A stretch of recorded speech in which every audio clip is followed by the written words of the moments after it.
We are excited to hear from the panel today. These men represent key positions that make a difference in our agriculture community, and we are very thankful to WOWO and Rob for allowing us to be part of it. Thank you so much.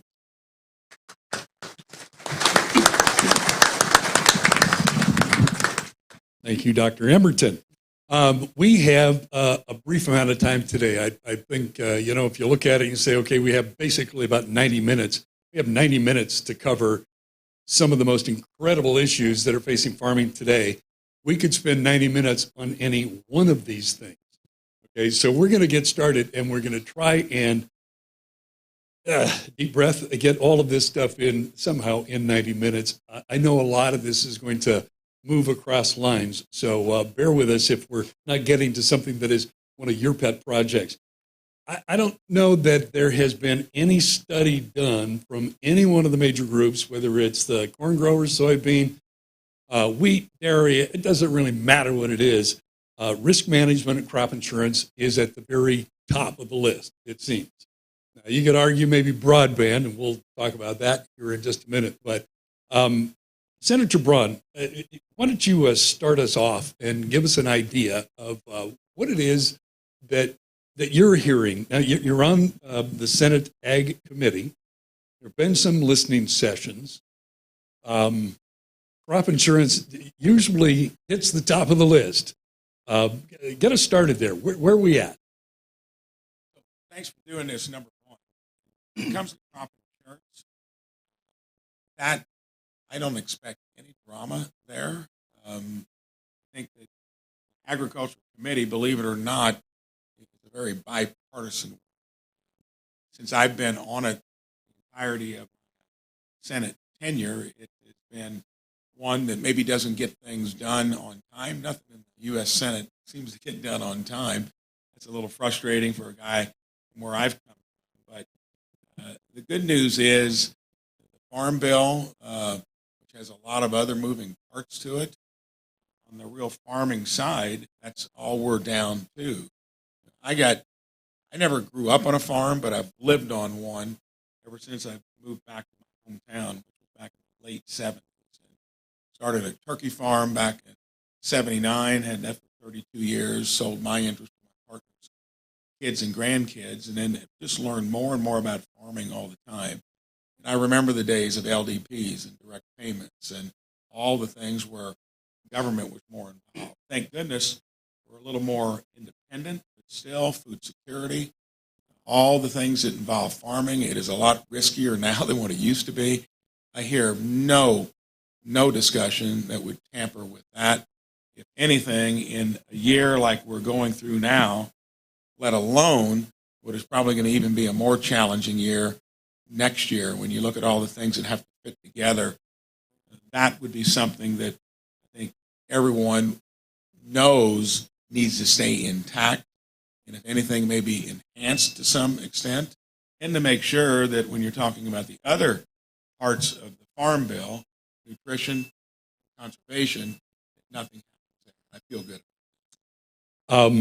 I should probably, I guess I just kind of thought that everybody knew all of these people up here, so I should probably start down on the far end because that's Brian Warpup, and he's with us because he is part of the Indiana Soybean Alliance board. So he kind of represents not only soybeans, but everybody around here is a soybean farmer, is a corn farmer as well, and so is Brian, and he farms right here in the area. So we got Brian with us, and of course Randy Krone, everybody knows him. He walks in the room and everybody acts like they're his next door neighbor. Dave Heine, who is state representative out of one of our local areas right here in the region, has done a lot of work with broadband in the state, down at the State House. And who am I met? Oh, Jason Williamson, who's with crop insurance. And I came this way so I could end with you, Jason, because in a family that sells crop insurance, reflect on what Senator Braun just had to say. Because I think you and I have discussed this, and obviously from a farmer's perspective, the idea always is, okay, deal with crop insurance, but do no harm. I think that mantra has been out there for probably, 15, 20 years. Yeah, correct. And thank you, Rob, just for the opportunity to be here. And thank you to Senator Braun. And the opening comments were almost refreshing to me to hear that, hey, we don't want to see a lot of drama, because we do hear about some things that are bantied about that they want to put at the crop insurance portion of the Farm Bill, some of which you could argue could go to Title II of the Farm Bill, which would be more conservation, and not Title 11, which is where crop insurance is at. We're just thrilled with the way crop insurance is working now. It's a public-private partnership that has worked very, very well between the government and the private sector, delivering it to the farmers we serve. And to grow in an industry where my parents started our agency in 1980 to where we're at today, and I look out, 90%, over 90% of the row crops that are in America today are covered with some form of federal crop insurance. And we're doing that with what in Title 11 is less than 8% of the Farm Bill. And if you look at our national budget, we're doing that with less than 0.2% of the national budget. And yet we have the strongest, safest food supply in the world. I think that crop insurance plays a vital part in that. We just want to make sure that it stays that way. We have something that's very successful, it's moving forward well, and it's actually wonderful to have folks like Senator Braun on the Ag Committee that are looking out for the good of everybody. I think one of the concerns is that, and I'm glad to hear about no drama as well. However, what I'm hearing from farmers is that there is concern that there are going to be conservation aspects tied to the Farm Bill in a whole lot of different ways. Throw that back to Senator Braun and have you reflect on that just a bit. So that same kind of speculation has been bandied about as well out there. But sometimes there's enterprising that's done in any aspect of any bill where you've got a bill and it tries to be amended, enhanced.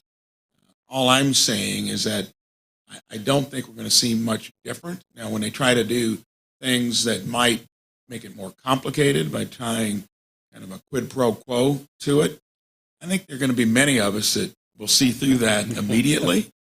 And if you're going to want a good number of senators to get behind the bill when it comes through on the bill that, like I said earlier, is least partisan, you're going to have to be careful there, and they're going to have to be call out something that looks like it's trying to, even by nuance, shift it in a different direction.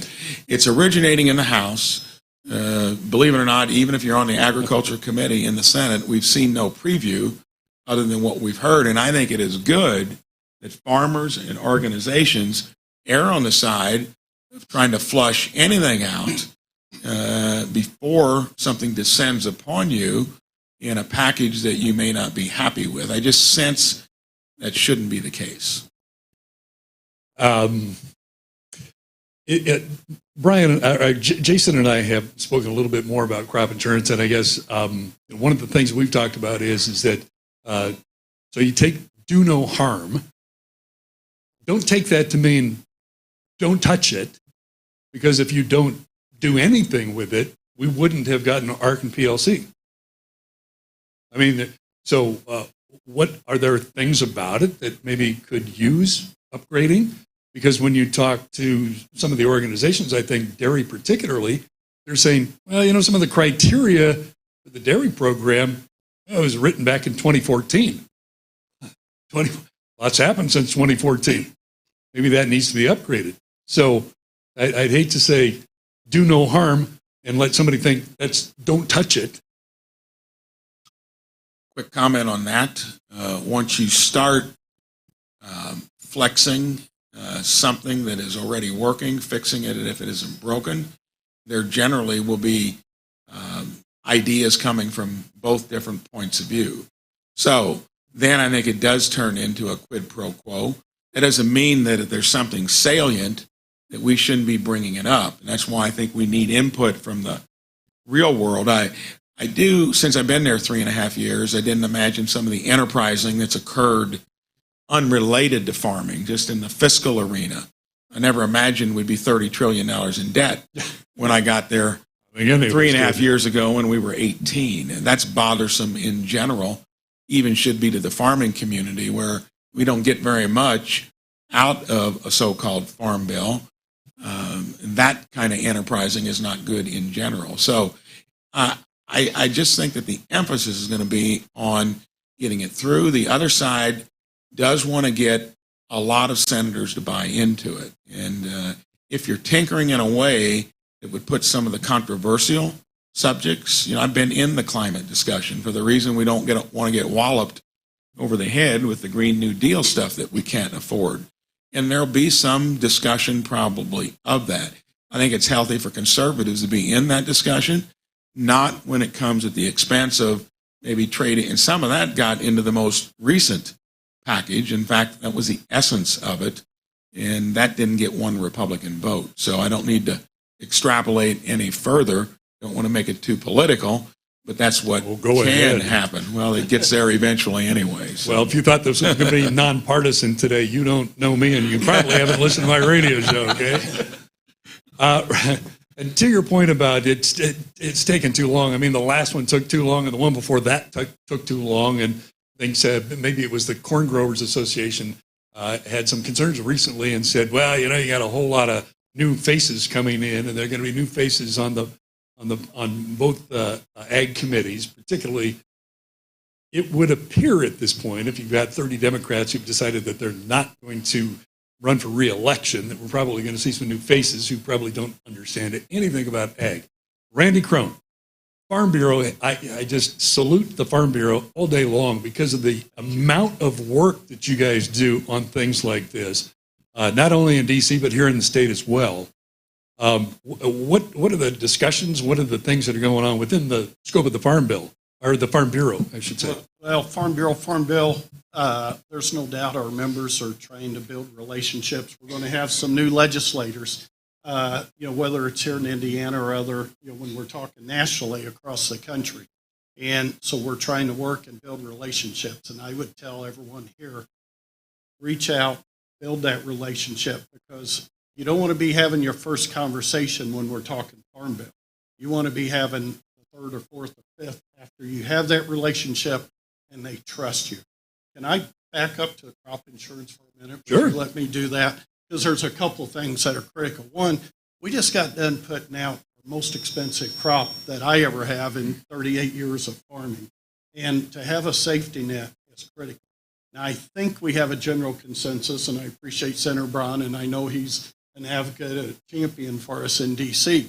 But there are a few on the ag committees that can barely, I'm not sure they can spell agriculture most, and know the cows are Well, they're the ones that think they make eggs in the back room at Kroger's. Yeah. So when you think about crop insurance, think about you need the safety net because of the expenses that we're putting out. I mean, this year, like I said, most expensive crop I've ever put out in my lifetime. And then you got to think about the next generation. And how do we help transfer these farms to the next generation? And I'll use my son as an example. He bought a farm, but the first thing when he was trying to line up the financing was, do you have crop insurance? Because if he didn't sign a little affidavit saying he was going to have crop insurance, the loan wasn't coming. So we got to be careful that we don't tinker too much with crop insurance and prevent passing these farms on to the next generation. The next thing with that is cross compliance, which you touched on. And you don't go to D.C. without hearing almost immediately climate smart agriculture. Now, when I ask them, how do you define that, everybody's opinion's a whole lot different. So we have to be careful about the cross compliance that we tie a lot of these climate issues to crop insurance. So we are concerned. Now, I have hope that they'll be all right, but we're not going to take it for granted. We've got to stay persistent. You got to be giving your message, because if you're not, it could happen at the 11th hour. Somebody slips something in. Also, it depends who's in control. And we have speculation. I was going to get to that too. Midterm elections. We're all on our knees praying about that. But I think that one of the points that you're trying to make that I'm hearing a lot from farmers, and maybe Senator Braun, you can speak to this, but is don't make these things compulsory. Absolutely. Okay. Don't tie them to something.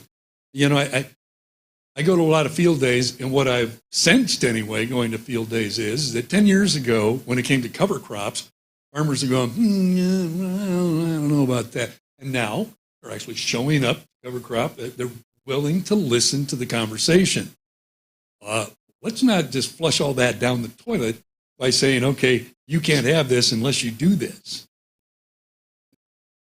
Senator Braun, you're telling us that that's not the case. That would be something. But I got to tell you, that's what farmers are thinking. And it doesn't, I just call it healthy paranoia, maybe. That's kind of the way I've always operated my business. Don't assume things are just going to fall in place. Be prepared. And there aren't many on the Ag Committee that are associated with agriculture, number one. John Tester, the Democrat from Montana, I think still puts out a crop. Most on the Ag Committee are getting briefed by their staff between 20 and 30 years old. So you got to be careful there. That's kind of alarming.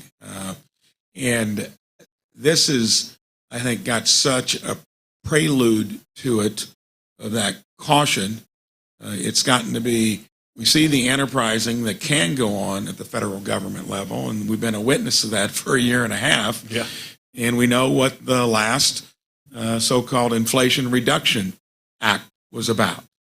And that was totally climate and reinforcing the Affordable Care Act. Well, help me out, but wasn't that 385 or 369 billion, and then about another 70 or so for something that, when I heard of the so-called Affordable Care Act, I said, how would that ever be affordable when you got big government, big health insurance involved? It should have been called the Unaffordable Care Act. So that's what just went through. It had no Republican votes. There'll be a lot of attention and detail, and there'll be some of us that really know what to look for. Well, and again, to Randy's point, as soon as you see climate smart agriculture to the tune of $378 billion, which is easily half of what was allocated, forgive us for being skeptical. It doesn't hurt to be skeptical. That's what we're cautiously optimistic, but we're not taking it for granted that we're going to be all right. I would rather be on offense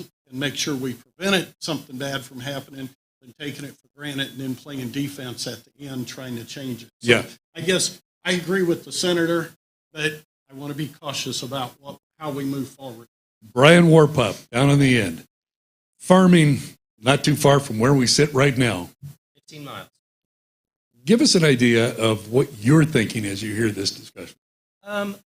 What Randy said, I agree a lot with that. Kind of counter on Senator Braun, and he's going to agree with me a little bit, I think, is the detachment of Washington to the common folk person farming the field. With piggybacking on what Randy said, as far as you want crop insurance, but attaching so many other aspects to that, whether it be conservation tillage or whatever, it just sometimes that doesn't work on every acre. One size box doesn't fit all, doesn't fit every farm, doesn't fit every size of farm, doesn't fit every location. So I think having that flexibility within a farm bill not to tell everybody what to do, and painting it with a broad stroke, I think that's kind of the detachment. Even on my own farm, any farmers out here, we do not farm every acre the same. We don't. Even that's in a small geographic area. So it's just really hardening, I guess, to have somebody, not you, in Washington, kind of promoting this, and some people not even in agriculture telling us how we should farm our ground.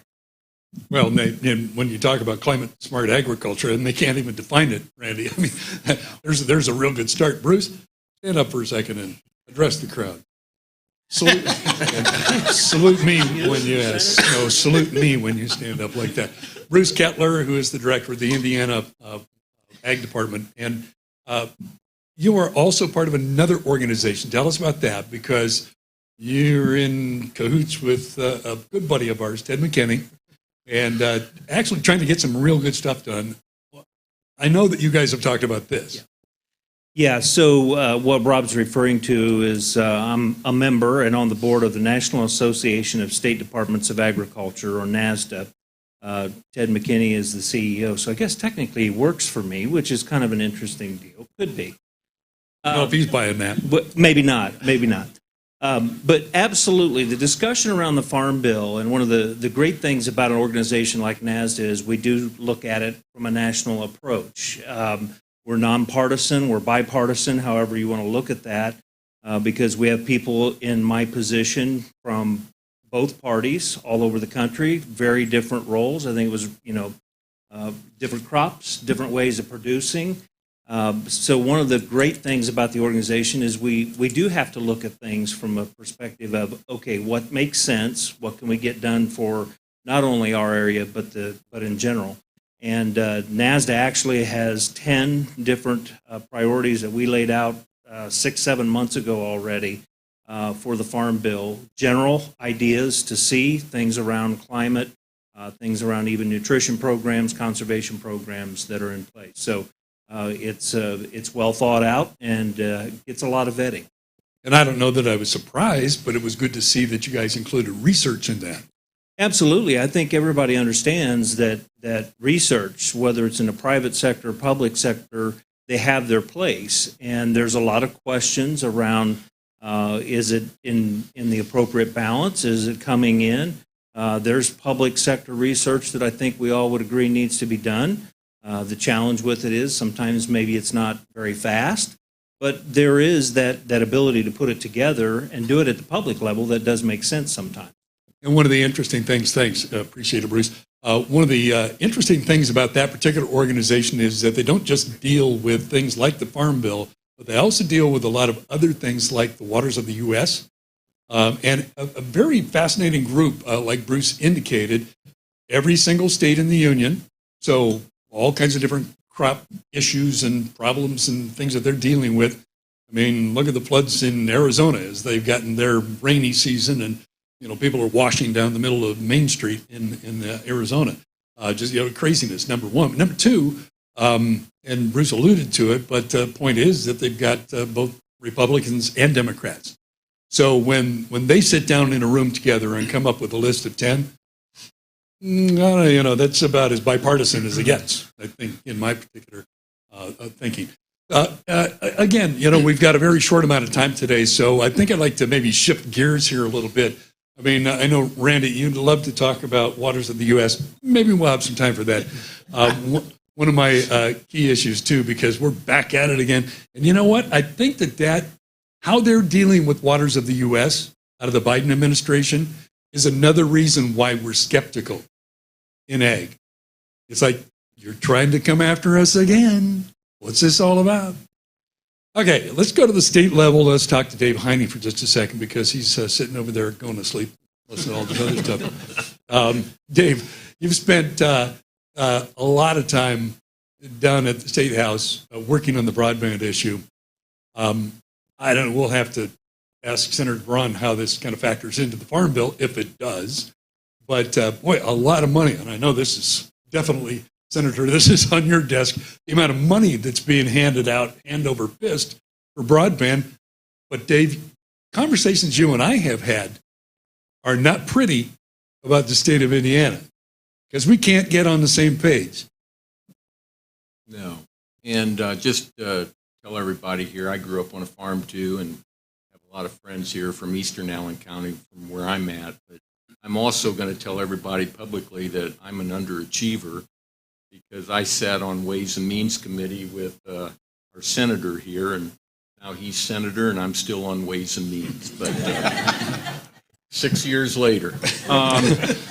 But broadband has been very, very frustrating for me personally because of all of us know in Northeast Indiana, especially Allen County, we're told we have broadband. But as any farmer here can tell you, we don't have broadband. And COVID, you don't know how many phone calls I got from parents that their kids couldn't do their homework or people that were working from home couldn't do their work. So the good news, well, I'll just go back. When 6 years ago, and I think you might remember, we were told 1.1 billion would all be connected to the internet. I always remember that. And now we don't say what it's going to cost for all of us to be connected to the internet because we don't know. And that's the issue. So I'm being negative up until now, but we do have good news. The good news is the FCC is going to come out this fall with maps, and these are going to be infrastructure maps that will tell us, thanks to our friends at Farm Bureau, for speed testing, but there'll be maps that'll be done by the FCC that will be accurate maps. Right now, our friends at the big telecom companies, which is all private information, they have maps, and they'll say that this region is served.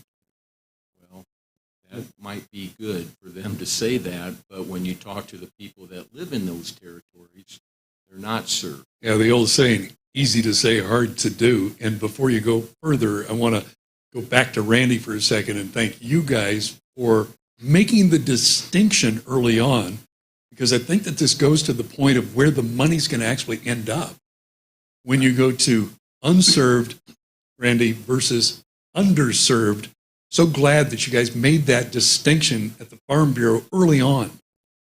That's very important. And part of it, I lived that because we're in an underserved area. And when COVID hit, just like Representative Heine said, we could marginally function. Actually, a Zoom call, I would have to do the voice part of it on my phone and then the video on whatever broadband system we have. And so we started the speed test because what we noticed is the money wasn't going to the neediest or those areas. And I got caught up in one in our area where the broadband company said, "Oh, they're covered." And I'm like, I had to laugh because there's no way. So we're happy to do it. It's a statewide. I will tell you, if you haven't done the speed test, please go to the Farm Bureau website and do it, because those maps are going to be critical that we can verify where it needs to be done. And we kind of sponsor it. We got some other partners, Bruce Kettler, ISD. Everybody's working on this because we realize how important it is. And it's going to be critical. There's a lot of money floating around now. We got to make sure it goes to the right places. Well, and there's a lot of money, and I'll get to that in a second. Dave Heine and I, our early conversations. But part of the thing about the money is that over $3 billion worth of higher tech farm equipment was not purchased because of the fact that they're either underserved or unserved.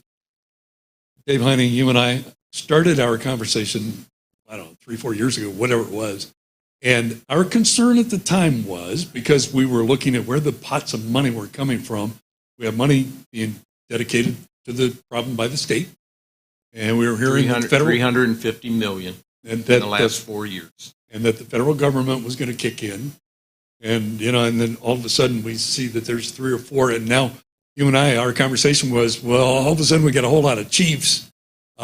Is this going to turn into a turf war? Well, I don't think so, because once we have the data, we haven't had the data so far. So it's hard to say, the state of Indiana, your taxpayer dollars, $350 million in the last 4 years that we pumped into it. And then with private dollars, it's over $500 million that we have put into broadband. Okay, that's not chump change. That's a lot of money. But now with the infrastructure bill, we've been told, and I don't know if this is true or not, maybe Senator Braun, but we've been told that Indiana will get about a $1.1 billion in that package. Don't know if that'll happen. But you can see we're starting to get money, and if we know what's underserved, what's not being served, then we can start granting those dollars out to the places that need it. And it'll be accurate information rather than information that comes from the big telecom companies. And you can't fault. People need to make money, and so businesses have to make money. But I really feel much better, and I'm from the government, and I'm here to help you. But I feel, I feel better. I feel better that if we can get those maps, those infrastructure maps, and we know where we need it, and then we can make our case, the farming community can make our case to Okra and so forth. I believe that we can pump those dollars into the rural areas that need it. So, Well, it's good to hear you being optimistic because you've been pessimistic about this and frankly frustrated, about everybody trying to get on the same page. Senator? So broadband is here as an issue. When I travel the state, workforce is by far the number one issue. It was pre-COVID. Right under that would be rural broadband and affordable housing. Couple comments. The big telecom companies, the ones that are only interested in customers per mile, they had a lot to do with what about these maps, configuring the analysis in a way that you were served because they were averaging it across the entire real estate, taking into consideration that a lot of their numbers were coming from places already well served. And then they homogenized that across the district. That should have been flushed out immediately. The good news is in many parts of the state, it'll be smaller homegrown telecom companies. And we got a few counties that are really going to town, like Tipton County, Montgomery County, Jackson, Orange. I couldn't believe it when Orange County and Jackson is now saying they're going to come into DuBois County, my home county. More power to them if they're going to get us, and it should be high-speed internet, not broadband, and it should be fiber optic has got to be the discussion because a lot of the other things that they're throwing into that mix will not give you the kind of speed you really need. So all in all, I think it's headed in the right direction. $350 million is a lot. In terms of how much is going to come from the federal government, that's a mystery in the way these bills are written and how much you might be able to unleash. We spent $2 trillion on so-called COVID relief and actually about 10% of it was aimed there. There's a lot of money slushing around. We're trying to get that freed up for practical stuff like what we're talking about here. So the cat is out of the bag. It's important. Until we get high-speed internet, mostly fiber optic, into every nook and cranny, you're not going to get young couples moving in to the countryside, let alone people starting businesses and not able to operate the equipment that didn't get purchased because it needs that kind of service. But we're going to get there. Yeah, well, if I can't use the auto steer, I'm not going to buy the equipment at this point. Randy, did you have something you look like you're ready to say something? Yeah, it's the technology. It's not even, it's critical now. It's not only about the ag technology and the things we can do, but it's also about rural quality of life. And, I want our grandkids to have the education, and when they're doing it remote and they can't even get on there to get the education, to have a level playing field. So it's going to be critical that we do this. The maps that were out, part of the issue with that is the federal guidelines up till now have been by census block. And if one person in that census block at that time hit the 10-1, you were considered covered. And that's what happened in my area. There was about 3 or 4 houses in the corner where 99% of the census block was not covered, but on federal maps you were considered covered. So these new maps are going to be critical in making sure they're accurate. Okay, I want to move on because, again, we've got a limited amount of time. So let's open a can of worms here and see if we can't have some fun.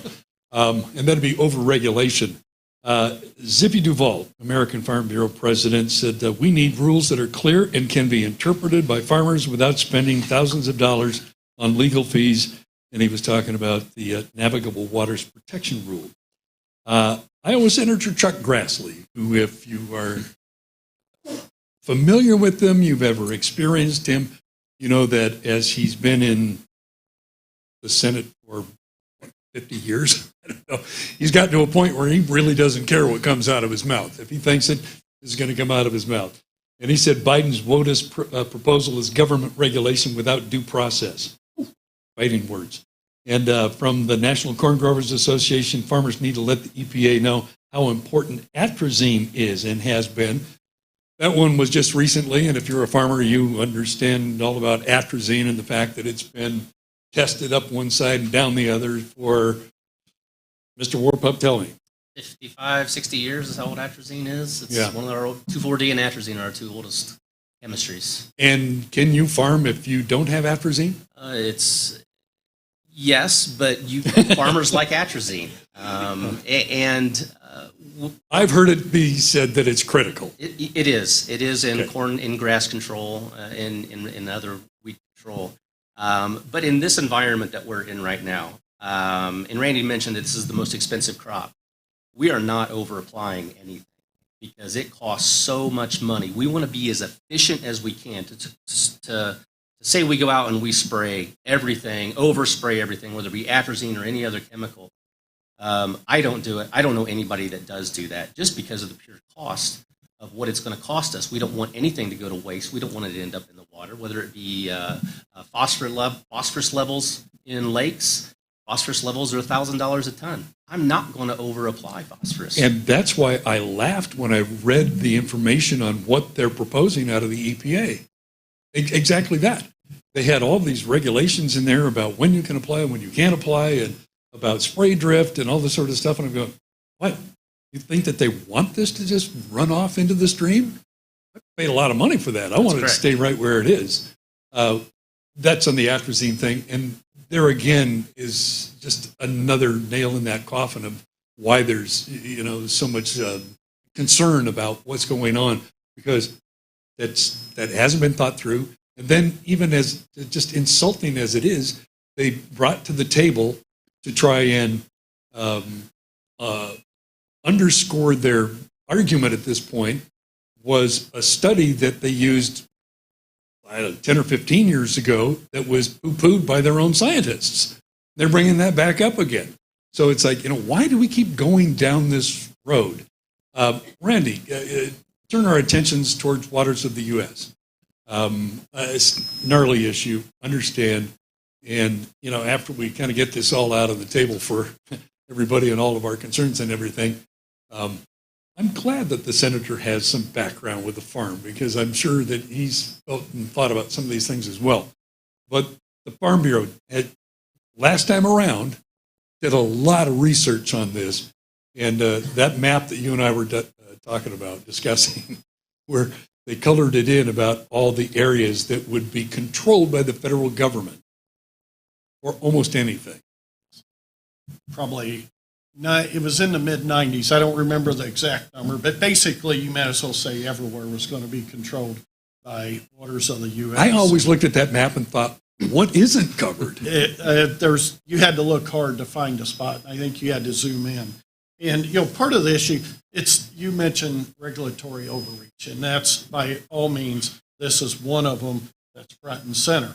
I think about WOTUS, and, I'm not going to say farmers were happy with it, and then the Obama administration came in and changed it, and, we were talking point source pollution, and, it was headed to the path of your sprayer is considered a point source pollution, and you might even need permits for that. And now that never got fully implemented. You had an election, and the Trump administration rolled some of it back. Now, I was in D.C. Mid-July, had meetings with Administrator Regan, and they're full steam ahead to rewrite waters of the U.S. And we even asked him, why don't you wait till after the court ruling? It's going to the Supreme Court. They're going to hear it. They're saying mid-October. Let's time out, see where they come out, and then figure out how we move forward, who has the authority and what they can do. And he did pretty well. He did tell us, we're full steam ahead. We're going to do what we want. If we have to tweak it, we'll do that. But we want to implement a new WOTUS as fast as we can. And we've had multiple conversations with the senator about that. I know he's trying to help. But part of it is the uncertainty. Which rules are you following? What rules were during the Trump administration now been stayed by court ruling, and you can't do, and we've been back and forth. So what you maybe did during Trump administration is now in violation. So how do you know what to do on your farm? You're trying to improve your farm, and I don't want to get on my soapbox, but farmers tried it. I travel this state. Farmers do the right thing. They want to pass the farm on to the next generation. I want our son, our grandson to continue on. Not going to do anything really that or hurt. So the whole regulatory front, WOTUS. Now, the Supreme Court, I will say there's several ag organizations that are a part of that and trying. American Farm Bureau, which we're supportive, are the Indiana Farm Bureau Ag Law Foundation is putting money into this to try to get a positive outcome. Major ramifications on agriculture if this comes out. Well, and to your point, that many organizations have gotten together, and I think last I heard it was like 90 of them had attached to this, NCGA and soybean, Yep. I mean, the list is long. And still we get this from Regan, who's saying, we're full steam ahead regardless. And forgive us for being suspicious, but that's how the Obama administration did it. They were out there slapping $40,000 a day fines on people and saying, so take us to court.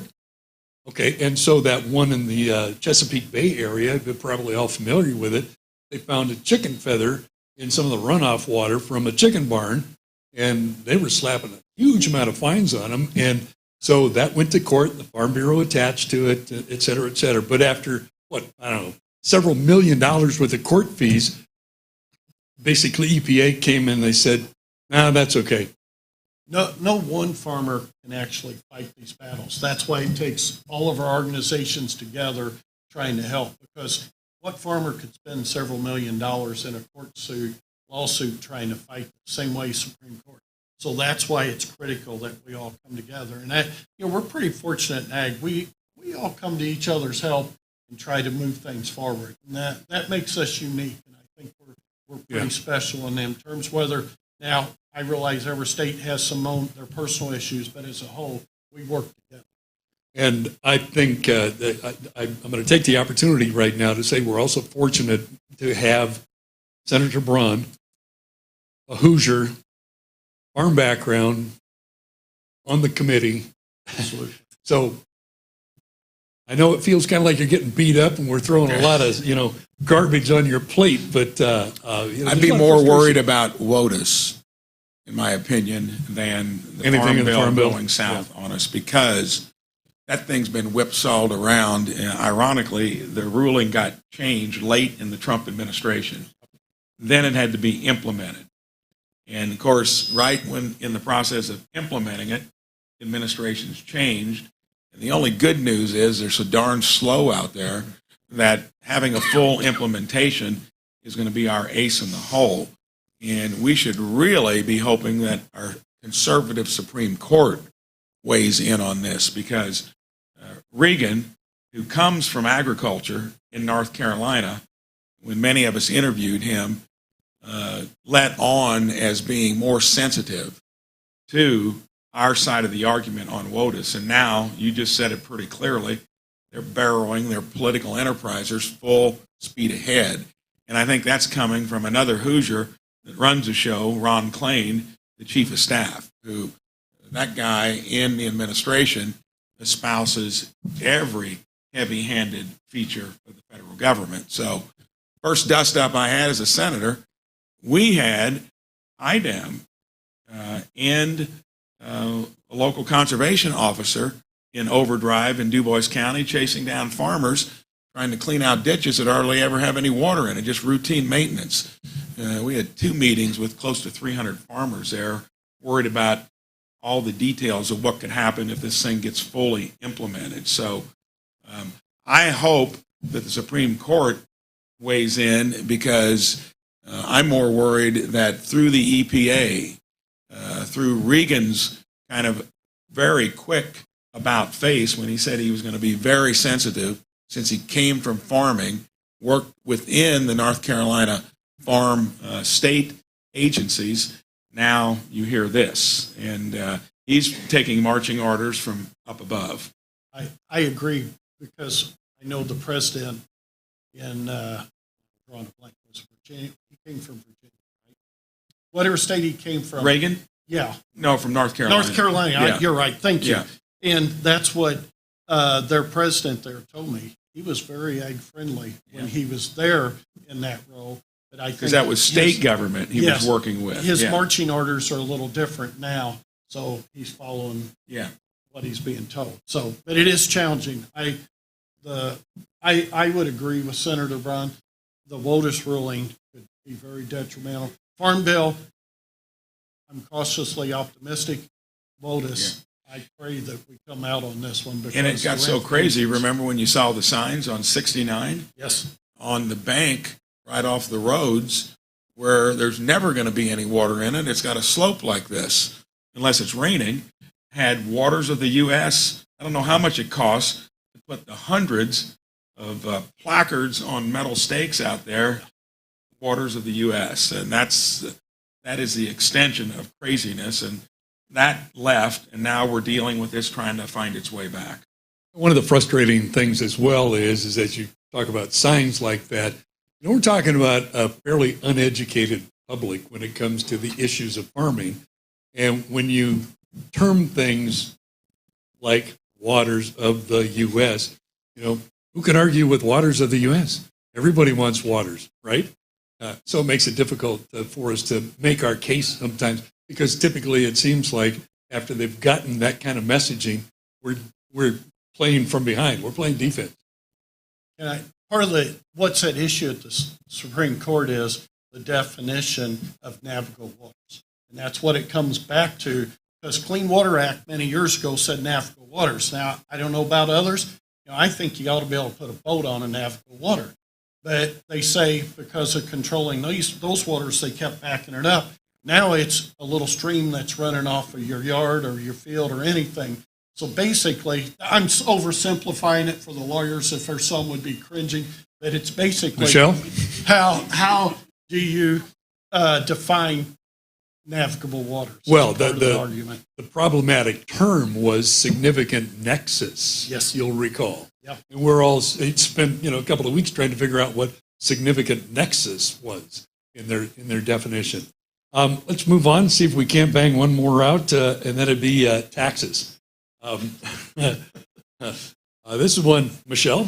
Funny thing that you come into this conversation all of a sudden at this point. She's with Gordon Legal, and we've been talking a lot recently about a couple of different things, but certainly taxes was a part of it, and the fact that if you're putting together a succession plan, that is definitely a part of it.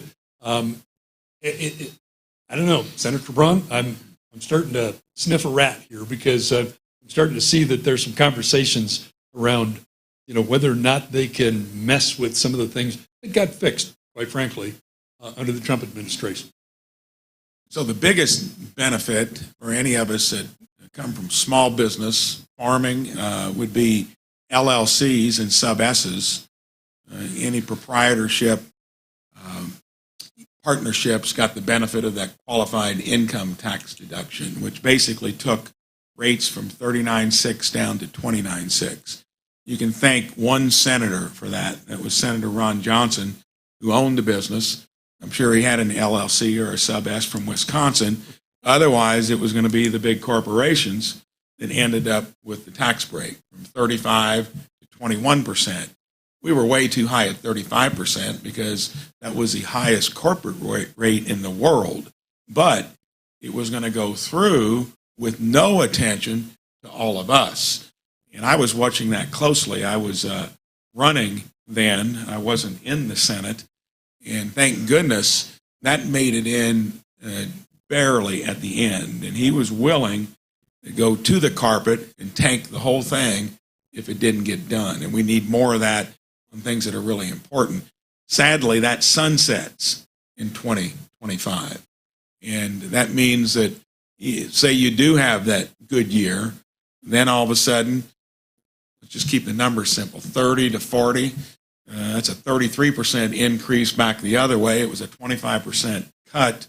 That's gone.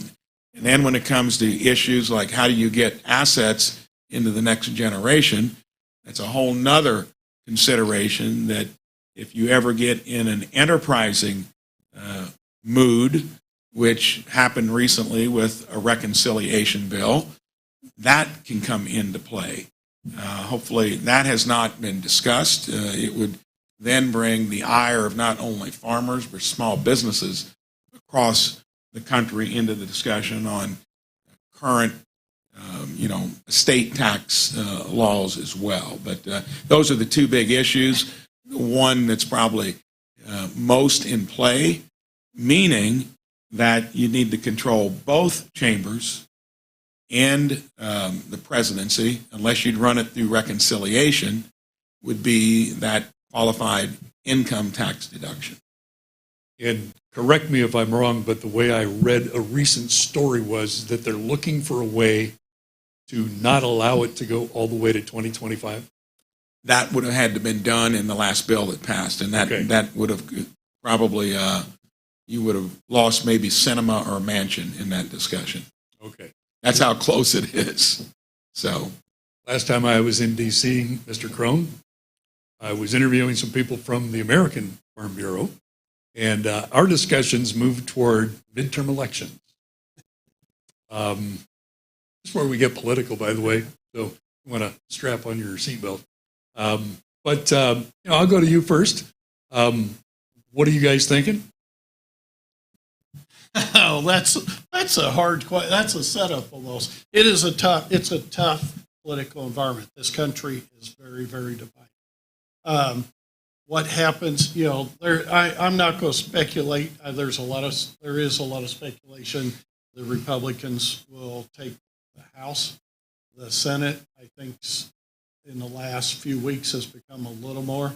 I'd probably defer to Senator Braun. He's probably got more insight. thanks, Randy. Yeah, you're welcome. Ball game there. But I'll change this just a little bit because I want you to think about this, you picture this.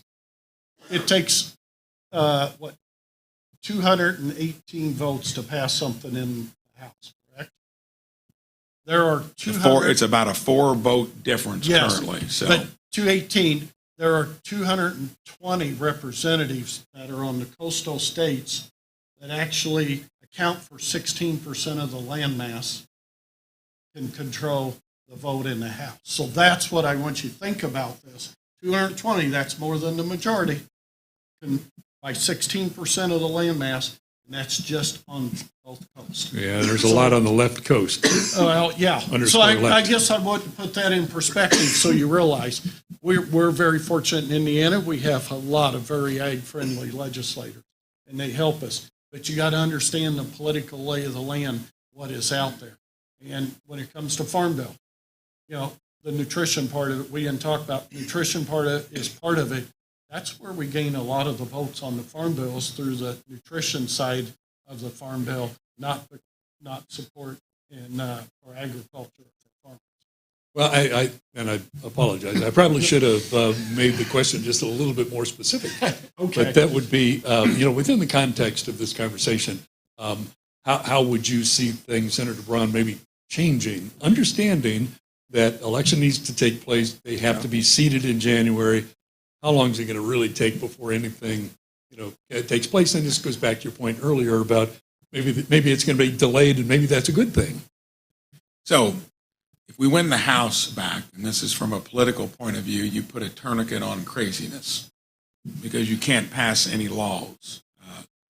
And if you win the Senate back, 21 of the 34 senators up for re-election are Republicans, 5 of whom are retirements. So that was a tough navigation before any of the issues that come into play recently up through the midterms. So there you're running any appointment into the judiciary or a cabinet slot that would have to come from our side of the aisle.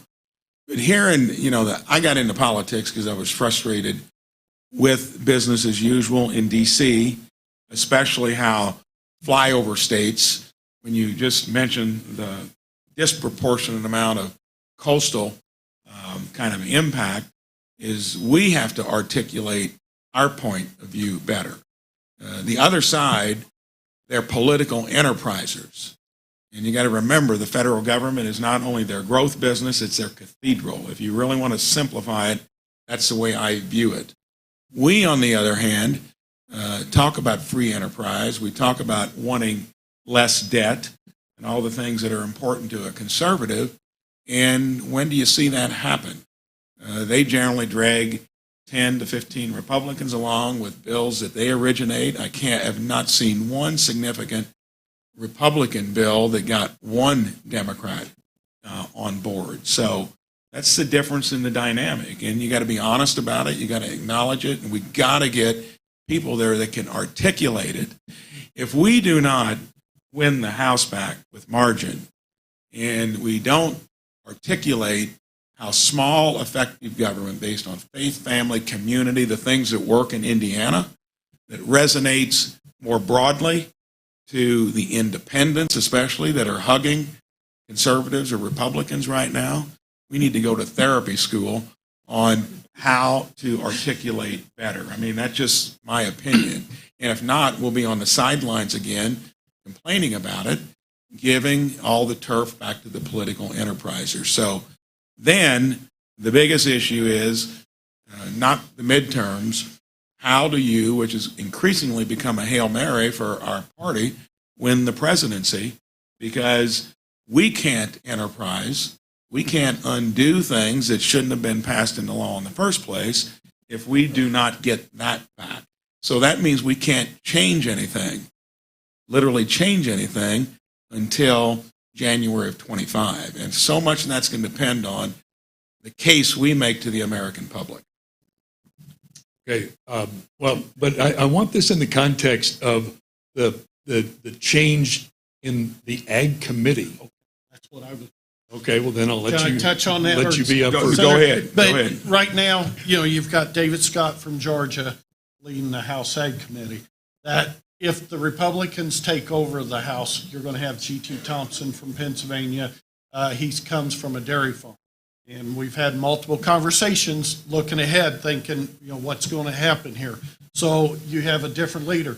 There's a little bit of the Farm Bill as we have these discussions. There's not much happening. They're waiting for this election. They want to see who's going to be in charge. Then, you got Senator Bozeman from Arkansas in the Senate is the Republican, so it depends if they take over. You got Debbie Stabenow now. Now, I don't know, the senator might be able to give some insight. We heard the rumor mill the other day that wasn't confident that she's going to remain on the House or the Senate Ag Committee. And I don't know if there's, how the rumor mill in D.C. is, you don't know what's truthful and what's If they lose, not. she probably won't want to be on the Ag Committee because she would be there now to push the nutritional side of that discussion. And Randy, the only reason I say that is you got to understand the broad system. We get the House back, there'll be mostly hearings that anything we originate there when we control it, even if we get the Senate, okay, and then it would have to get 10 of them, if it's policy, to go along with it. And then even if you would accomplish that, President Biden would have to sign off on it. So we can do a lot of wishful thinking, but that is why it's so important that we didn't run into issues like we had in Georgia, for instance. But even if we were controlling the Senate, that doesn't mean we get anything done. And I've made these points because they enterprise with their opportunities. We, other than the Tax Cut and Jobs Act, I'm trying to think of a conservative Republican initiative that's really come through the U.S. Senate and the government that's been beneficial to Hoosiers, flyover country, Main Street America. So, yeah, you'll get some of that, but that still doesn't mean you get any laws passed or you undo anything. I agree. Well, the filibuster, hey, it is our friend sometimes. We might not like it, but it is our friend right now to keep some really bad things from passing. Yeah. When you're in control, you don't like it, but I do think it kind of helps slow things down in the Senate. Okay, before we go to some Q&A, I want to go back down to the other end of the table to Brian and give us from the grassroots perspective the supply chain issues and how it affected you right at the farm level. Generally, this time of the year, I'm always looking at the Board of Trade on price on what I can sell my crop. And this is probably the first time in a long time that I'm not looking at the end. I'm looking at the beginning. Because inputs, there are no bargains to buy anything. Everything is what it is. The logistics of getting so many of the products to the farm have been such a challenge this year. The prices, they're just unheard of. Now, we do have a good commodity. I'm not going to argue that we do have a good commodity. But at some point, when we elevated up and our prices, I'm just weary of an elevator down. And all of a sudden, during COVID, we could sell corn for $2.90. Today, I can sell it for over $7. That's 2 years. That's over double. And my inputs have gone that way as well. And so when you start tying back to crop insurance and back to loans, when you go as a small business owner to go look for a line of credit, your line of credit's over doubled. And that is a lot of leverage for a small business owner to handle, especially for a family of small business owners. We have over 20,000 farmers in the state of Indiana, and a lot more supporting cast to get this crop out, to produce our food, to produce our fuel, to produce anything that has to do with agriculture. And there's a enormous weight on all of our shoulders to not let that fail. And I think with what's going on right now, like I said, that disconnect with Washington, we're just very, very scared of what the next year looks like. Jason, he mentioned crop insurance in that part of that conversation.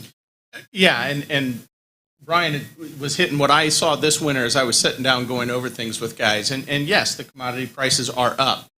But as we really started to break down the numbers, what's the coverage they need, what's going to get them through to next year, and we put a pencil and pen to it, the margin is still the margin. As a matter of fact, the margin's actually thinner as a percentage. And so you're trying to run a small business, and now you're doing it on people who say, yes, but this commodity is way up. Yes, the commodity price is up. But the inputs to get you there have made that margin even thinner. And so is there potential to be successful? Absolutely. But it's a very thin margin. And so when we start attaching things to it, unintended consequences, I'll say, to crop insurance today, I could pull into anybody's driveway in here and feel very confident, over 95%, that they're going to be eligible and able to purchase crop insurance. We start attaching things, be it carbon or cover crop or whatever it is, now all of a sudden I pull in that driveway, there could be something that stops them from having that ability. And so I appreciated Senator Braun saying, hey, we see that, we recognize that, because that is a very big concern. And yes, next year, already we're starting to look at it and look at what can we do to make sure we're ready for that. Because the education process on crop insurance, again, starts all over in January. We are going to be doing meetings through Crop Insurance Professionals Association. SEPA is our group. I mean, it's every bit as exciting as it sounds. But that becomes what we do basically year round, is we're trying to educate these new members and really on the basics. It's such a wonderful opportunity to have Senator Braun here, who understands this already. But it is an education to make sure they get to where Senator Braun's at on his understanding. Now you're on a national. I mean, that's a Correct. national That's organization. A national. Yes. So are you seeing kind of the same issues that we're having here in Indiana? Yes, the margins are happening everywhere, and we recently had a meeting with some of our officers down in Texas, and it was in Fort Worth, and it was 110 degrees, and I thought, man, this is a really hot place, and they said, well, we should take you out to our farm. It was one of our officers from down the road, and they said, it is very rough right now, and as we were getting rain up here, and they are not, and yet they're in the middle of a drought. And as a matter of fact, they extended the crop insurance due date from the end of September, now with no interest attaching until the end of November. And I thought, well, why would they do that now? It's because of the drought out west. There are real problems out there, and their margins are the same thing. Even if they have pivots, now they're limiting the water. And so, if you're limiting the water, you got a thin margin. This is coast to coast, where it doesn't even matter the commodity. Is what I'm finding. The input costs are up so much, and again, finding products, finding equipment, Brian, just to repair something this spring. If you can find it. If you can find it. And so this is a nationwide thing. Well, and if you can get a price for it too, right? That you were willing to pay, yes. Yeah. Well, I mean, guys were telling me they were calling to try and get inputs, and they couldn't get a price. I can't give you a price until it's actually showing up on your doorstep. Response? One of the hardest things about 23 is going to be, looks like everything on the input side is going to be very expensive. So the tendency would be that you don't have that hedging opportunity. to buy ahead, which is one of the key things you can do when there's a little bit of up and down. And on the other hand, if there are some critical inputs you can't get, it's in the broad scheme of things going to probably shorten the crop rather than expand it. So you'd have maybe that tendency on the Board of Trade to have stronger prices when you're trying to mix in everything in terms of what forward pricing is about. All I can tell you is it's going to be that thin margin you're talking about. No business wants to grow revenues and margins get thinner as they get higher altitude. That's just more risk. And how we get through it, I don't know. The demand, I think, for food in general, since it's the most basic need, is going to stay up there. I guess you could have bumper crops even with short inputs, maybe. It doesn't sound like logical. So I'm thinking that for a while we're going to have the high altitude on both the selling side and the input side. And then that fear, I remember the first time I got involved in a farming entity, it was always tricky selling a crop when you had just LDPs. And you might sell on a planting or a weather scare. And then when do you fix your basis in on a hedge to arrive contract? All those complications are still there. So it will be, and that's why I think there's going to be for 2023 a lot of kind of concern that maybe the normal variables aren't going to be indicative of what are going to occur, and that we got to be, since we're the kind of last resort, the source of shoring up food security, farm financial integrity, that whether it gets done in a farm bill or it gets done otherwise, that there will at least be a sensitivity to it. Just seems difficult for me to understand that you need to be able to breathe, get water and food, that we're even arguing about food. Bruce, any response to some of this as you sit here and listen to the conversation? Well, I think there's all really good points. We are in an interesting time when we've got high crop prices. The other part of that in Indiana is we've got a significant livestock sector too. And those prices, the market prices there are good. Typically you get high crop prices and the animal folks aren't very pleased with that, or vice versa. But, so far we are. But we still have to be concerned because the logistics and being able to get supplies are a concern everywhere. And it's when is it going to come back down? I think you can ask these guys, but typically when the market prices drop, the crop input prices don't come down quite as quickly, and that margin's going to get even thinner or potentially go negative, which is always a concern. So, we all need to be very aware, but I think that feeds into this conversation about what we need to do on the Farm Bill, and having that conversation important. Well, and I'm glad you brought up logistics here at the end, because Senator Braun, that's been one of the big issues here is, with the fuel prices, what they are, all of a sudden transportation is a big issue. Saw a piece come out just the other day, and it was basically how much does a farmer get from the price of a box of cereal, which is right now at about $4.25. It's 18 cents. Okay, well, there's a box, and there's the grocery store, and there's the transportation, all this other stuff in that. And one of the issues we've got right now, obviously, is fuel prices. Anything going on that would let us walk away from this optimistic? So you've noticed recently the gas prices have come down. Both demand for gas and diesel are relatively inelastic. Gas is more elastic than diesel, which is if you've got a farming operation or you've got a delivery fleet like I've got in the business that I started, you buy the same number of units, because until you start cutting back acres or you start cutting back the number of days you deliver, you still need the same amount. And the reason gas is coming down is because we're in the beginning of a recession. I track that closely. Revenue for many businesses, especially where it wasn't necessity items. Food is a necessity. That's a good thing for farming. Stuff like we sell in my business, auto truck accessories, RV parts and accessories. Volumes had been running at record levels pre-COVID, the old-fashioned way, due to good old demand and no inflation, the economy working, and you create the sugar high of all that money dumped in by the government, and then you shut down the supply side.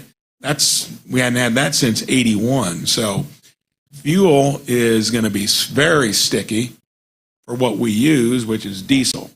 And that's reflected right now to where that's still hanging way up in the $5 range. And depending on where you're driving through Indiana, the gas is generally under $4, as cheap as $3.40. And then you got the gall on the other side of the aisle bragging about how they're bringing prices down when everything that occurred in terms of their policies put them up there in the first place. That's the frustrating part. So yes, we're going to be stuck mostly with high prices because that will be the stickiest in terms of coming down. And I visited BP, the biggest refinery in the Midwest. It's up in Gary or up in the region. Country Mark is a small refinery. They're all at full throttle. They've got a little bit of room, and many of them, we're not going to invest in new refining capacity when politically they're saying they want to put us out of business, even though there's some encouragement in that new bill to do more. I mean, you can't be whipsawed back and forth. So yes, we're going to have high fuel prices for a while. Yeah, well, until they can come up with a battery for a combine. I have one comment on that. Is there any way in this bill that we can alleviate the weight limitations on semi-traffic? If we go 10 or 15% heavier, that would eliminate 10 or 15% of the traffic for semis. It's To where you can haul more on a load so you don't have to make on it. a load. That's a yes. good common sense feature that sounds good to we'd me. want to try to weave in there, just not having to do it because it's common sense to where they try to do some other stuff that would counter. Understood. So that's a great idea.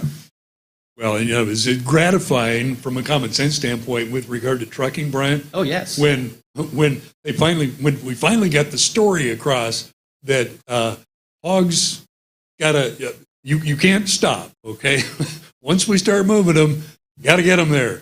You know, otherwise we got a big problem. And so it was nice to get some relief on that at some point. I don't know what we had to do to get some common sense into some people's minds, but there it was. In any event, we're at that point where we were going to dedicate some time to questions. So have Mike will travel. Yes, sir. Concerning the nuts and bolts with the safety nets that we put in place, like we've had in 18, I think they work very well. The PLC, the ARC, all that works good. I think we need to adjust it a little bit, probably for inflation, tweak the numbers, but in general, I think what's there has really worked well. I can sit down with 100 different leases a year, and you can go through the numbers and where guys have come up a little bit short. It's uncanny how those guys got to pay. So it did work. I think it was one of the best formulas that we've seen in my 40 years. So try to keep that.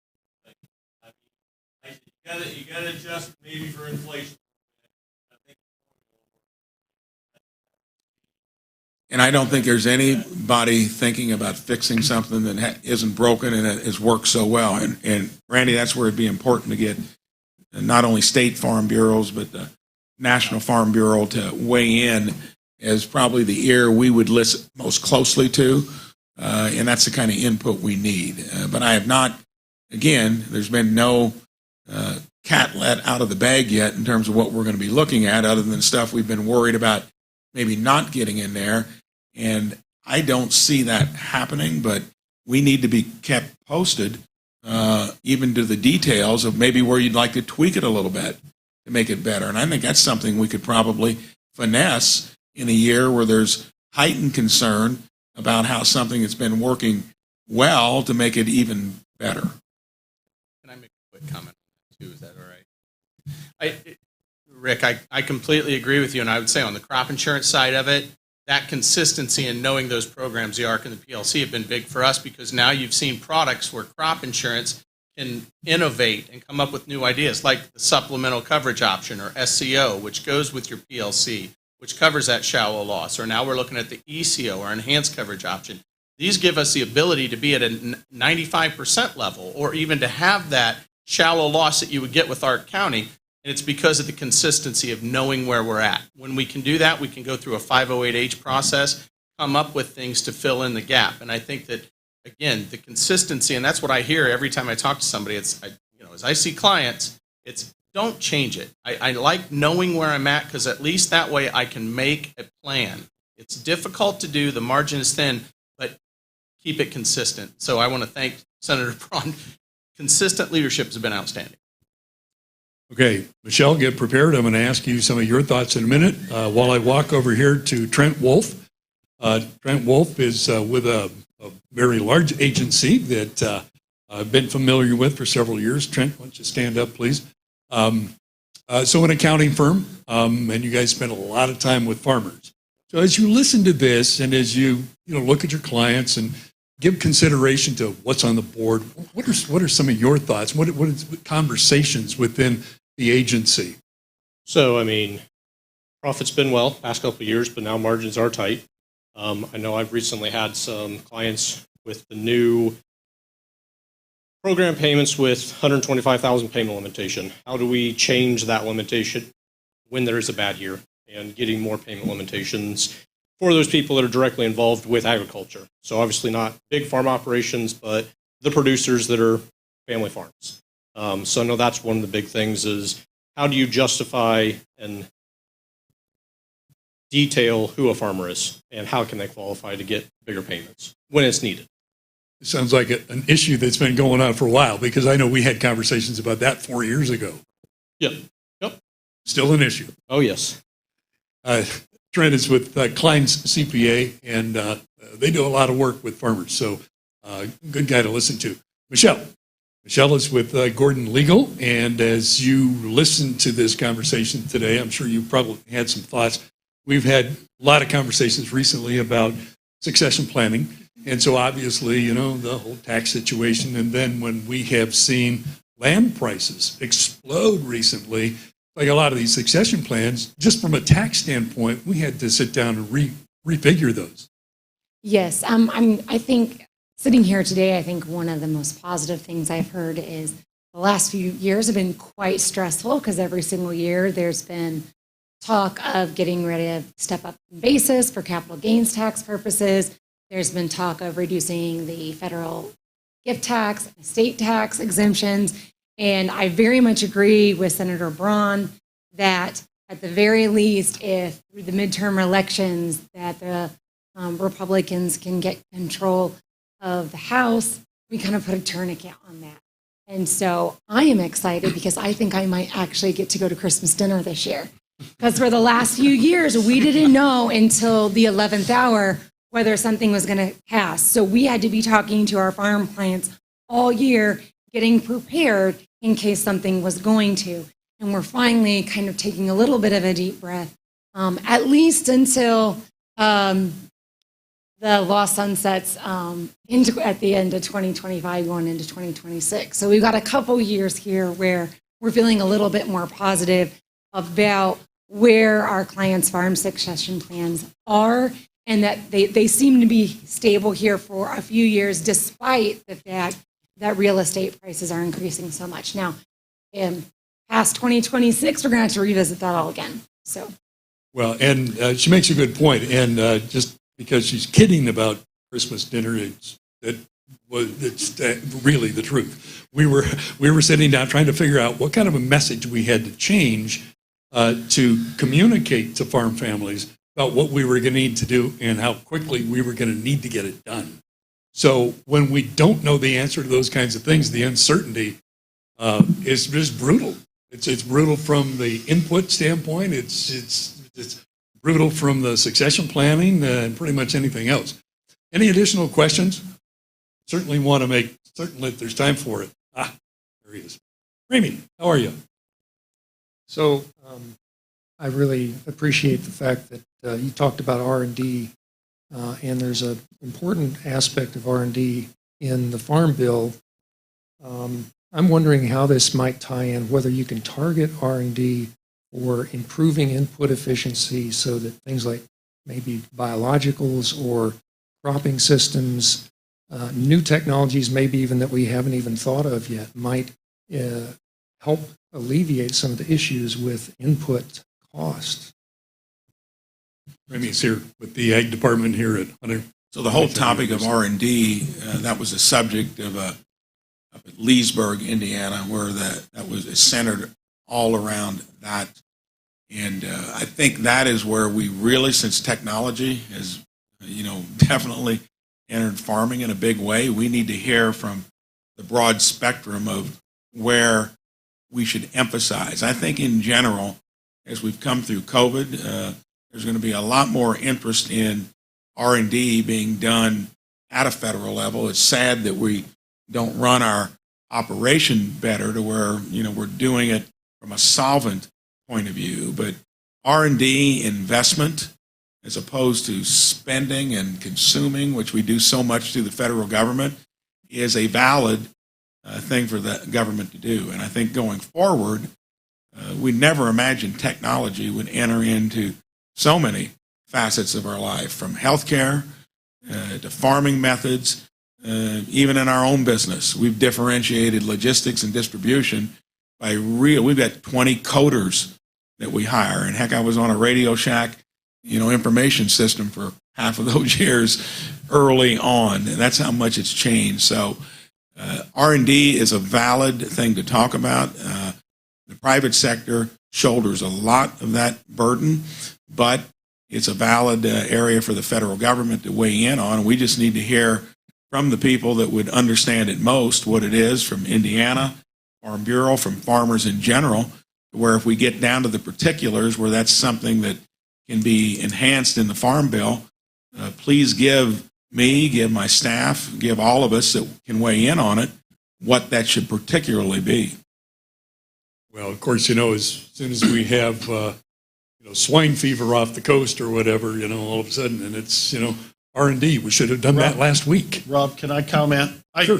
That's one of the titles in the Farm Bill, and it's often a forgotten one. Yeah. And it is critical. And as we talk about climate smart agriculture or sustainability, there needs to be more research done on that, because as we try to do, I think, like I said earlier, farmers want to do the right thing, that there needs to be more research, because what works on one person's farm doesn't work on the next. And we got to be careful so that we don't cut the research part of it out of there. It's going to be critical to help us meet some of these requirements. You guys can get mentally prepared here because we're coming down to the end. I want you to give me what you're most optimistic about going forward and what you're most concerned about going forward. Sir. My name's Greg Wool, and I farm just north of here, about 20 miles. And my question is, when will we actually see the major points of the 23 Farm Bill and how it relates or compares to the 2018? What are we losing? What are we gaining? Especially, I was awarded the River Friendly Farmer in Whitley County this year. I'm very concerned about how the funding will funnel down into the NRCS programs for conservation, because I'm a firm believer that farmers are the answer to our CO2 problem, and we're not tapping into that enough. We don't need more electric cars. We need more farmers buying into the carbon sequestration formulas. So just can you elaborate on when will we see what it's actually going to look like before it gets voted on? So nothing ever happens quickly nor on schedule. And I don't want to be flippant, but that's just the truth. It's the opposite of the way we all roll individually, local and state government. Gotta love that Hoosier thinking. And I've not even seen any aspects of here's how the system works currently, and it's sad. This is done mostly behind closed doors. It's done by leadership. We had a thing, regular order, committee work. That's the way the whole system was set up. We did it diligently in our state legislature. We do not do any of that to where I'm on the appropriations committee. I don't see, even in the areas that I've got particular jurisdiction over, the numbers until they're generally laid upon us. The last big bill that came through We had 2 days to look at it with no input in it, and the first day started at 1:40 in the morning. That is why, in general, until we fix the place, we're going to have to put up with a U.S. Senator on the Ag Committee saying that I have no clue of when that's going to happen until it comes from the House. It's going to originate there. They're going to flesh it into a product. Then we're going to be able to look at it and see if it, and sadly, since it's coming from the House, which is controlled by the other side of the aisle, it's going to be heavy on the stuff we probably need to be wary of. And then we got to look at it and we'll weigh in. I can guarantee you, I've heard that more than any, I think, request, just due to the uncertainty of the times we're in. We'll try to get any information we can. And as soon as we get it, we'll release it to where you'll see it. And I've heard that as much as anything, mostly due to the fact that people are worried about what happens next year. All right. Optimistic and then concerned. Ryan, you're up first. Optimist, I am glad I'm from Indiana and I live in Indiana during these political times. And I think Senator Braun is doing an excellent job of representing a Hoosier from Indiana. That's my positive. My concern, I guess, and it'll kind of tie back to the bill, is the average farmer age is 59 years old. 40 years ago, it was 50. We've seen a lot of succession plans and tax breaks, try to pass it on to the next generation. So my concern would be keeping Indiana as young as it needs to be relative to the coasts, where that's wherever the younger people are going. So that's kind of probably one of my concerns, and it should be for Huntington, for Indiana, and the Midwest in general. Well, that's why Huntington University has done such a great job about turning around our next generation of farmers. Randy. I would, being optimistic, I'm going to bet on the American farmer and the Hoosier farmer because they're innovative. They figure out how to adapt. They do things. We're going to get the job done. Now, does it look a little bleak at times or challenging? I shouldn't say bleak. Challenging at times? Yes. But I've seen it time and time again. Hoosier farmers will rise to the moment and they'll get it done. The challenge, the list is long. Probably, I would say, kind of our social license to be able to continue to farm, to do what we've been doing. Because we got so many on the regulatory side that have never been on a farm. And I joked about, cows are the tall ones, pigs are short ones. That's kind of serious. There's some that just don't know it. They've never been out of the Beltway, and they think they know better about what we should be doing as farmers than we do, that we do it every day. So that's the real challenge. And I want to echo here. Earlier, I heard Senator Braun talk about hedge to arrive, basis, and I forget, there was a third one. And I'd like to know, I'd challenge how many senators could actually say that and know what they were saying. Very, very, you might be the only one. There might be one or two, but we are pretty fortunate in Indiana that we have great legislators representing Heine. I talk to my counterparts, other Farm Bureau presidents in other states. They have a lot of challenges dealing with their legislature, and they give me a hard time. They think we've got it easy, which we don't. But we've got a legislature that's very friendly. We take that for granted. So as you're going to vote this fall, remember that. That doesn't come by chance. Well, and those senators that wouldn't know hedge to arrive contract, they're the same ones who think that chocolate milk's come from black cows. Probably right. Mr. Heine. Nancy Pelosi, I think, has been doing pretty good. She might not know what edging's all about, but she's been doing pretty good in Congress. I am optimistic that those that are underserved and can't get broadband will be getting broadband. I am very optimistic about that. And I'm pessimistic that those that are underserved will be getting broadband in the near future because, we are waiting on the FCC to give us the data. And we've been waiting for a while. But we've been promised this fall, So I'm an optimistic guy, and I know that once we get the data, then we can get broadband to those that need it. So, Well, in any organization with federal in their name, you can pretty much count on the fact there's going to be a problem. but No I- offense, Senator Braun. Well, no, and I will tell you, this man sitting right here did an unbelievable job for the state of Indiana when he was in the legislature, and now he's doing a great job in Washington, D.C. We should be very thankful. Jason Williamson, insurance. When you say optimistic, I'll say this. My background prior to coming into the crop insurance industry, and we had a family farm, was in banking. And leaving the banking to get into crop insurance, the farmers and the producers that we work with are some of the best CEOs I've seen anywhere in any industry. The farmers we talked about, you have to be about a half a chemist to understand what you're putting out. You have to know your seed type. You better know agronomy.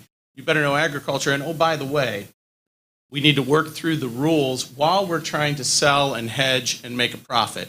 The CEOs that run these operations are as good as there are anywhere in America. And so I'm optimistic because of that. The folks that we're working with, they will solve the problem. They will fight through. All we ask for is consistency and a game plan in advance. The thing that concerns me, we've said it, Randy said it, we're always on the defensive, and I'm talking on the crop insurance side. We're always on the defensive. There are attacks that come that you just don't see out of nowhere, and they're last minute. We're always going to be concerned with those. But I guess I'll flip that back to my positive is having met Representative G.T. Thompson, Senator Bozeman, Senator Braun. There are great people helping us. We just need to help them. Well, and I echo your saluting the CEOs, and I'd be sleeping in the garage tonight if I didn't say that a bunch of those CEOs are women. Yeah. No, seriously, some of the best Yes. are mom in the operation. So, Senator, we wrap up our day with you. When you've got the job I've got and went there because you were kind of fed up with a lot of what we talked about, a place that seems so detached. When I look at the number of business owners in the U.S. Senate, just a handful of us. Number of farmers, 2 of us. Maybe some that were there years ago but have become more denizens of D.C. So how do you retain optimism when you see all that? You watch it where it's in front of you every evening on news, cable networks, ad nauseum. I'm optimistic because when the system was put together, it was never intended to run from the top down, to where there was a heavy-handed federal government that has all kinds of resources that they can't even figure out how to spend less than what they take in. And we're lucky that we do have a system set up by the founders that incorporated the latitude of states, and we got that. And we've got a great one, and I've traveled into every nook and cranny of it, and it's a rural state. And talking about rural broadband, being able to live in the country, maybe download a movie. I tried doing that in November of last year, was proud of my dexterity with the DVR. Noticed percentage downloaded. Looked a half an hour later, 2%, hell, the kids were all gone. We didn't even get to see the movie. Something's not working. So the beauty of the country is that it's made up of individuals, state and local governments, and we still have the latitude to craft our own pathways. It just seems like we constantly run into the morass, the swamp, I think aptly called, but we'll get through it. This year, it's just a little more high octane than normal because of everything we've talked about. So the optimism is that you live in a place like here in a state. You could be one state to the west. You could be on either coast. And those same principles, I believe, faith, family, community, small, effective government, will always win. It's just a question of how we get back to it. That keeps me optimistic. Well, thank you very much for coming. And just to dovetail on that, I was born and raised in Seattle. Couldn't be more happy to be here. Gee, Rob, why aren't you coming home? I'll be there when I'm dead. Okay? Burn me, take the ashes, back home. That's the end of it. Glad to be here, and I echo exactly what you're talking about. Couldn't be happier to be in the state of Indiana. Thanks a lot for showing up today. We really appreciate it. The guys are going to be sticking around for a while. Senator is actually not on as tight a schedule as I thought he might be, so might be able to get a TV interview in here in just a few minutes. And if you want to hang around and talk specifics with some of our panel members, we'd certainly encourage you to do that. So in the meantime, hats off to Huntington University. I got to tell you just a real brief story, and that was that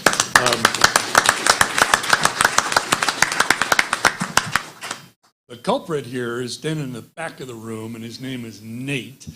And Nate and I ran into each other at a farm, at the farm show in the Coliseum. And I was walking along, and here's this lonely-looking character leaned up against the wall because he found out that somehow there was a waiting list of about 70 to try and get into the farm show. That was before they got the new building finished and everything. So here's Nate up against the wall with a Huntington University banner, and that was about it, and a fistful of handouts. And I think at that time he might have had, about 12 or 14 students in the ag program. And we got together, fell in love with these people, fell in love with Nate and Dr. Emberton and everybody, Ramey and everybody here, what you're doing with good faith-based education. And now I don't know what you guys are up to now, but you have animals in a barn, and you're calling me from the road, hauling a bunch of goats around to Lord knows where. Oh, don't talk about the goats. Sorry. And then somebody was gracious enough to hand over the deed to some land so that they could go out and start doing some really neat projects for students. So unbelievable program here. Love them to death. And whenever we can do something together like this, I'm in. So thanks a lot for showing up today. Really appreciate it. We'll see you on the radio.